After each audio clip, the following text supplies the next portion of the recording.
भाजपचे आमदार सुरेश धस यांनी धनंजय मुंडे यांच्या विरोधामध्ये आरोपांची राळ उठवली आहे। आरोपांची मालिका कायमच ठेवलेली आहे। परभणीमधल्या सभेमध्ये त्यांनी मुंडेंवरून क्या हुआ तेरा वादा असं म्हणत थेट उपमुख्यमंत्री अजित पवार यांच्यावरती टीका केली आणि यावरून आता राष्ट्रवादीमध्ये संतापाची लाट उसळली आहे। सुरेश धस यांना मुख्यमंत्र्यांनी आवरावं, नाहीतर महायुतीमध्ये मिठाचा खडा पडेल असा इशारा राष्ट्रवादीचे नेते अमोल मिटकरी आणि सूरज चव्हाण यांनी दिलेला आहे। तर आपण अजितदादांवरती टीका केली नसल्याचं स्पष्टीकरण सुरेश धस यांनी दिलंय।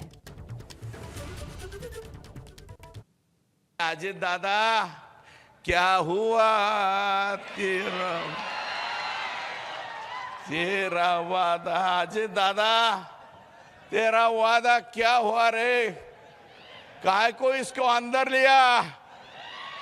ये अंदर लेने क्या जैसा नहीं है। अरे तुमच्या स्वतःच्या जमिनीवर दुसरे लोक आणून विमा भरणं हा नवीन पॅटर्न ह्या परळेवाल्यांचा। आणि दादा क्या हुआ? दादा हे काय केलंय तुम्ही? त्यांचा जो मोकाट बैल सुटलेला आहे त्याला व्यसन घालण्याची गरज मुख्यमंत्र्यांची आहे। त्यामुळे मुख्यमंत्र्यांनी यांच्या प्रवृत्तीला आवरावं।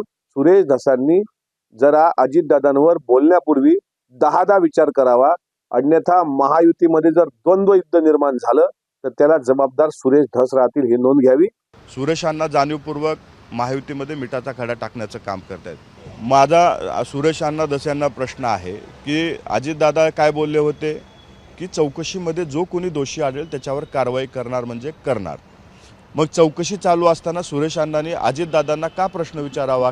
म्हणजे तुमचा गृह खात्यावर विश्वास नाही का की गृहमंत्र्यावर विश्वास नाही? याचं उत्तर अण्णांनी द्यावं। सूरज चव्हाण बोलला माझ्यावर।